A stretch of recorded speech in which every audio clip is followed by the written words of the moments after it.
আসসালামু আলাইকুম। আজকের আয়োজনে থাকছে বাংলা সাহিত্যের মধ্যযুগের কিছু অনুবাদ সাহিত্য নিয়ে আলোচনা।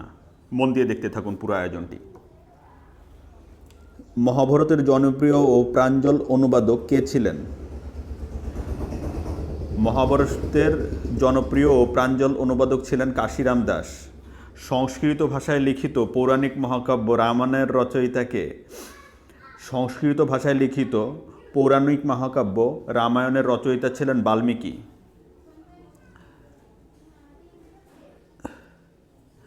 রামায়ণের প্রথম মহিলা অনুবাদক চন্দ্রাবতী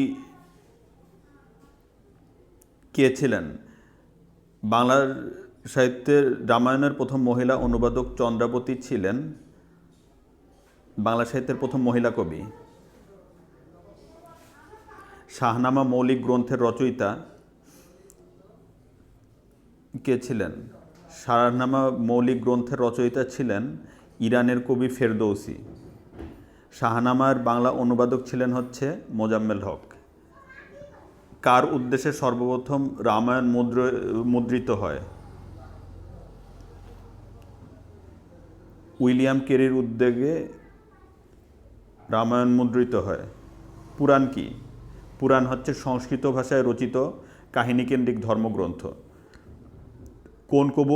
কোন কবি অদ্ভুতাচার্য নামে পরিচিত ছিলেন? নিত্যানন্দ আচার্য অদ্ভুতাচার্য নামে পরিচিত ছিলেন। মধুমালতীর রচয়িতা কে ছিলেন? মধুমালতীর রচয়িতা ছিলেন মনঝন।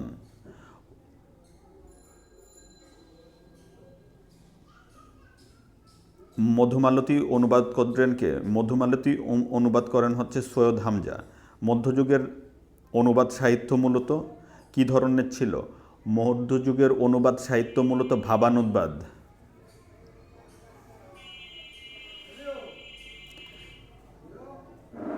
হিন্দি পাদুমাবত অবলম্বনে পদ্মাবতী কাব্যের রচয়িতা কে? হিন্দি পাদুমাবত অবলম্বনে পদ্মাবতী কাব্যের রচয়িতা আলাউল। মহাভারতের শ্রেষ্ঠ অনুবাদক কাশিরাম দাস। লায়লি মজনু কাব্যের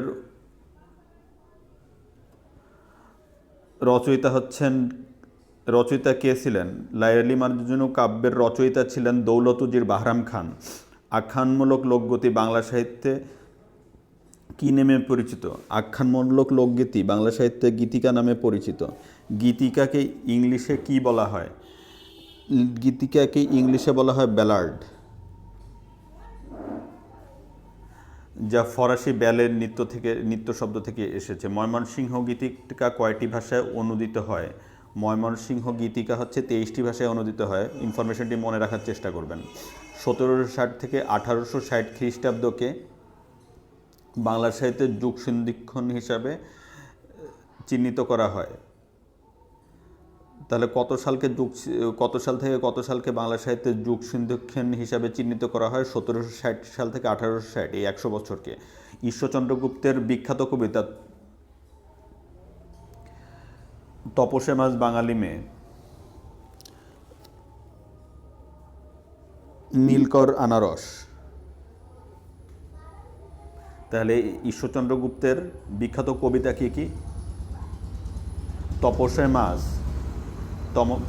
মাছ বাঙালি মেয়ে, আনারস, নীলকর, এগুলো তার বিখ্যাত কবিতা। ঈশ্বরচন্দ্র গুপ্তের কাব্যগ্রন্থ কি কি?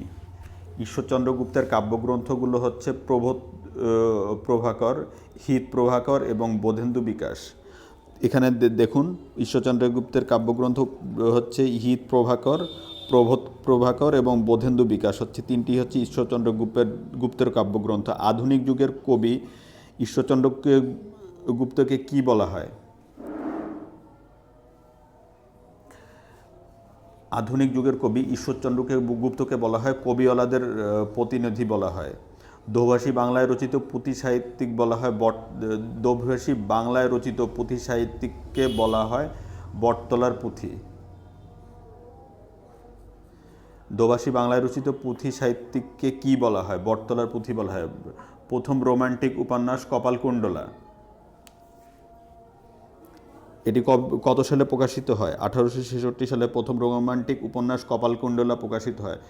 প্রথম মনস্তাত্ত্বিক উপন্যাস চোখের বালি কত সালে প্রকাশিত হয়? প্রথম মনস্তাত্ত্বিক উপন্যাস চোখের বালি 1903 সালে রবীন্দ্রনাথ ঠাকুর কর্তৃক প্রকাশিত হয়। উপজাতিদের নিয়ে লেখা উপন্যাস কর্ণফুলী, এটি কে লিখেছিলেন? উপজাতিদের নিয়ে লেখা উপন্যাসের নাম হচ্ছে কর্ণফুলী, এটি লিখেছিলেন হচ্ছে আলাউদ্দিন আল আজাদ।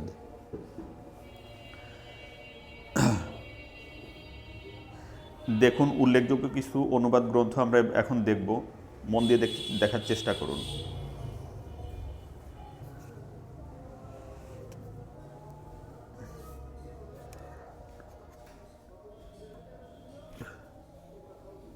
অনুবাদকের নাম হচ্ছে কৃত্তিবাস ওঝা এবং শাহ মোহাম্মদ সগীর।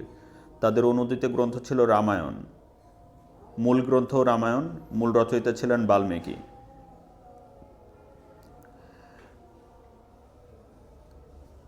অনুবাদকের নাম হচ্ছে আব্দুল হাকিম। আব্দুল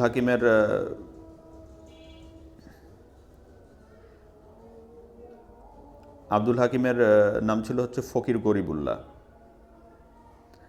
আব্দুল হাকিম এবং আলাওল, এই দুইজন, আব্দুল হাকিম এবং আলাওল মেলে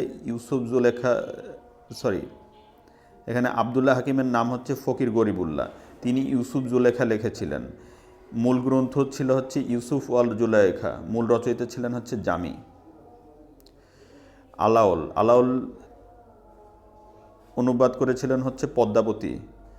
মূল গ্রন্থ হচ্ছে পাদুমাবত এবং এর মূল রচয়িতা ছিলেন মালিক মোহাম্মদ জায়সি।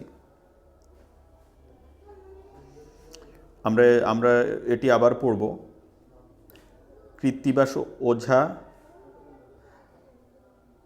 কৃত্তিবাস ওঝা লিখেছিলেন হচ্ছে রামায়ণ। এটার মূল গ্রন্থ ছিল রামায়ণ, এর মূল রচয়িতা ছিলেন হচ্ছে বাল্মীকি। কৃত্তিবাস ওঝা হচ্ছে, আসল নাম ছিল হচ্ছে কৃত্তিবাস ওঝা ছিলেন হচ্ছে শাহ মোহাম্মদ সগীর। আব্দুল হাকিম, তাকে ফকির গরিবুল্লাহ নামেও বলা হতো। তার অনুদিত গ্রন্থ হচ্ছে ইউসুফ জুলেখা। এটার হচ্ছে মূল গ্রন্থের নাম হচ্ছে ইউসুফ ওয়া জুলেখা। মূল রচয়িতা ছিলেন হচ্ছে জামি। আলাউলের অনুদিত গ্রন্থ হচ্ছে পদ্মাবতী। তার লিখিত গ্রন্থ না, তার অনুবাদ গ্রন্থ হচ্ছে পদ্মাবতী। এটার মূল গ্রন্থের নাম হচ্ছে পাদুমাবত এবং এর মূল রচয়িতা ছিলেন মালিক মোহাম্মদ জায়সি।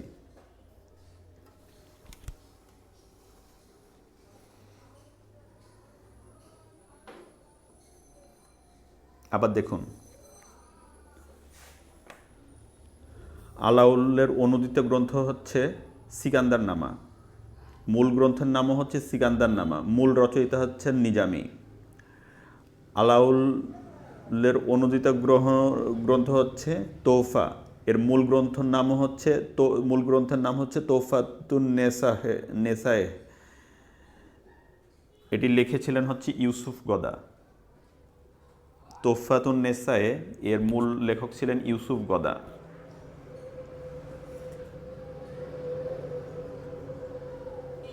সৈয়দ হামজা লিখে অনুদিত গ্রন্থ হচ্ছে আমির হামজা। এটার মূল গ্রন্থের নাম ছিল হচ্ছে কিসাই আমির হামজা। এটার মূল লেখক ছিলেন মোল্লা জালাল বালখি। ধন্যবাদ ভিউয়ার্স, আজকের ভিডিওটি এ পর্যন্তই। আপনাদের যদি আমার ভিডিওগুলি ভালো লেগে থাকে তাহলে আমার চ্যানেলটি সাবস্ক্রাইব করুন এবং নতুন নতুন ভিডিওর আপডেট পেতে পাশে থাকা বেল আইকনটি প্রেস করুন। সবাই ভালো থাকবেন, সুস্থ থাকবেন। শুভকামনা সবার জন্য।